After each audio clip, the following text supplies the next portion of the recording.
আসসালামু আলাইকুম। শীতের দিনে শশা গাছ দেখেন, এই আমার প্রজেক্ট শশার। অবশ্যই আপনারা মালচিং দিয়ে লাগাবেন।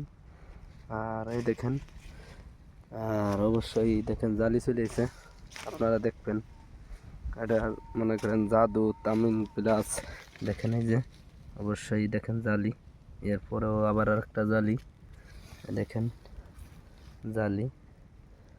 আপনারা যারা শশা চাষ করবেন অবশ্যই যত্নের সহকার করবেন। এটা আমার প্রজেক্ট দেখার মতন। এর বয়স কেবল 14 দিন চলে। দেখেন এই যে ফুল ফল সবই আছে। 14 দিন হলো এর বয়স। আপনারা পরিচর্যা করবেন, অবশ্যই ফুল ফল পাবেন। দেখেন এর বয়স 14 দিন। আপনারা অনেক সুন্দর করে করবেন। 14 দিন বয়স, ফুল ফল এবং সবই আইছে। দেখেন সবই আছে।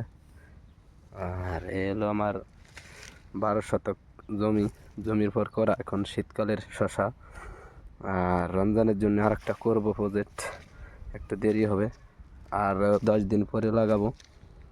অবশ্যই এরকম মালচিং দিয়ে লাগাবেন। দেখার মতন গাছ দেখেন এলো। এখন আমার মাছা করা লাগবে, মাছা করলেই অবশ্যই হয়ে যাবে আমার।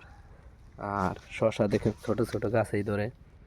আপনারা এই পদ্ধতি লাগাবেন, অবশ্যই ভালো ফলন পাইবেন। দেখেন আমার মাছা করা লাগবে, এখন মাছা করতেছি। আপডেট ভিডিও অবশ্যই আপনাকে দিব। আসসালামু আলাইকুম রহমতুল্লাহ বরকাতুহ।